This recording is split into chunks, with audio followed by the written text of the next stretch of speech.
ഭാരതം ലോകത്തിന്റെ നെറുകയിലേക്ക് കുതിക്കുകയാണ്. വെറും വാക്കുകളല്ല, ലോകം ഒന്നടങ്കം ഇന്ന് ഇന്ത്യയെ നോക്കി വിസ്മയിക്കുകയാണ്. 2026 പുതുവത്സരം ആഘോഷിക്കുമ്പോൾ ഇന്ത്യ വെറും ഒരു രാജ്യമല്ല, ലോകത്തിലെ ഏറ്റവും വലിയ 4ാമത്തെ സാമ്പത്തിക ശക്തിയായി മാറിയിരിക്കും. അതെ, സാങ്കേതിക വിദ്യയുടെ തറവാടായ ജപ്പാനെ പിന്നിലാക്കി ഇന്ത്യ ആഗോള സാമ്പത്തിക ഭൂപടത്തിൽ ചരിത്രം കുറിക്കാൻ പോവുകയാണ്. രാജ്യസ്നേഹികളായ ഓരോ ഇന്ത്യക്കാരനും അഭിമാനത്തോടെ തല ഉയർത്തിപ്പിടിക്കേണ്ട ഒരു നിമിഷമാണിത്. പുതിയ കണക്കുകൾ പ്രകാരം ഇന്ത്യയുടെ GDP ഇന്ന് $4.18 ട്രില്യൺ എത്തി നിൽക്കുന്നു.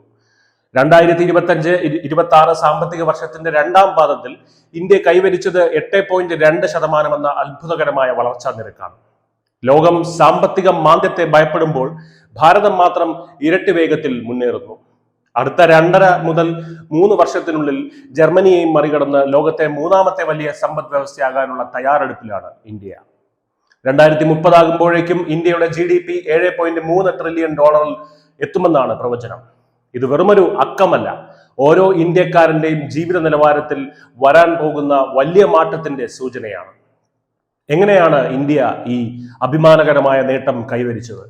ആഗോള വ്യാപാര മേഖലയിൽ വലിയ അനിശ്ചിതത്വങ്ങൾ നിലനിൽക്കുമ്പോഴും നമ്മുടെ രാജ്യം കരുത്തുറ്റ പ്രതിരോധ ശേഷി പ്രകടിപ്പിച്ചു. ഇതിന് പിന്നിൽ ശക്തമായ ആഭ്യന്തര വിപണിയും ജനങ്ങളുടെ ഉപഭോഗ ശേഷിയും കൂടിയുണ്ട്. വ്യവസായിക മേഖലയും സേവന മേഖലയും 8.1% വളർച്ചയോടെ ഇന്ത്യയുടെ കുതിപ്പിന് കരുത്ത് പകർന്നു. ലോകത്തെ പ്രധാന സാമ്പത്തിക ശക്തികളിൽ ഏറ്റവും വേഗത്തിൽ വളരുന്നത് ഇന്ന് ഇന്ത്യയാണ്. ഈ കുതിപ്പ് കേവലം യാദൃശ്ചികമല്ല, മറിച്ച് കൃത്യമായ ഒരു പ്ലാനിങ്ങിന്റെ ഫലമാണ്. ഈ നേട്ടത്തിന് പിന്നിൽ കേന്ദ്ര സർക്കാരിന്റെ ദീർഘവീക്ഷണത്തോടെയുള്ള നയങ്ങളും നരേന്ദ്രമോദി എന്ന കരുത്തുറ്റ നേതാവിന്റെ നിശ്ചയദാർഢ്യവുമുണ്ട്. Make in India, digital India തുടങ്ങിയ പദ്ധതികൾ ഇന്ത്യയുടെ അടിത്തറ തന്നെ മാറ്റിയെഴുതി. ഘടനാപരമായ പരിഷ്കാരങ്ങൾ വഴി രാജ്യം നിക്ഷേപകരുടെ സ്വർഗമായി മാറി.